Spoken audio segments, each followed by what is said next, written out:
Last goodie before we finish this workshop, I still want to talk about decals briefly. The Decal Actor in Unreal Engine enables you to throw textures onto a surface without really touching the material that object uses. It was originally meant for throwing graffitis or dirt onto a wall, or bullet holes, blood splatter, all these kind of things. You can find the Decal Actor in the Place Actors tab, just search for decal and throw that into your scene. And as soon as you have that in there, you might recognize that it's also a box and the objects within the box seem to be affected by the actor.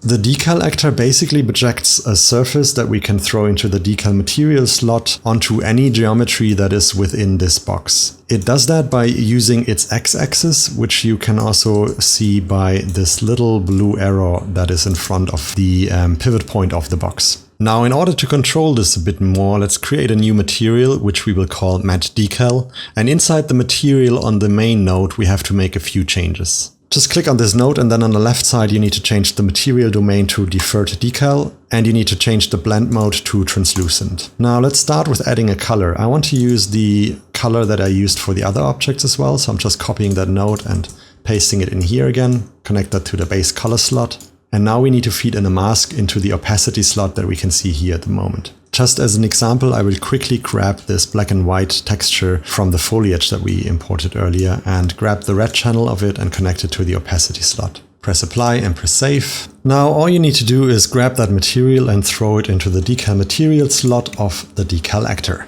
And you will recognize that the effect that box has onto the surfaces within has changed quite a lot.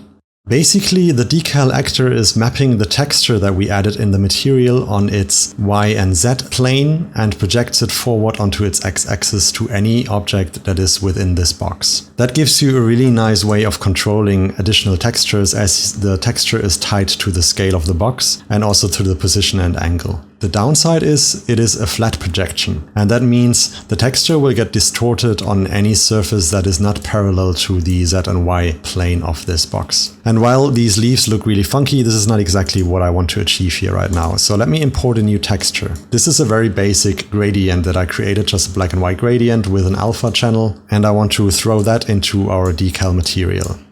Now I'm gonna connect the alpha channel into the opacity slot, press apply and save.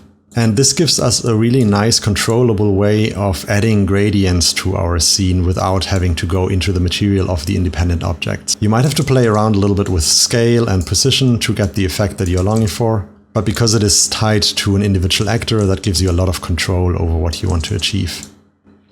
One last thing I'd like to mention about the decal is that there's also an option to make objects not being affected by it. For example, if you make this really large now because you want to affect a big part of the scene, you will recognize that the rock and the leaves are also getting affected now. And for example, if I click on the rock and I search for decal in its details tab, I can turn off the option receives decals. Now the rock will not be affected by the decals that we added into the scene.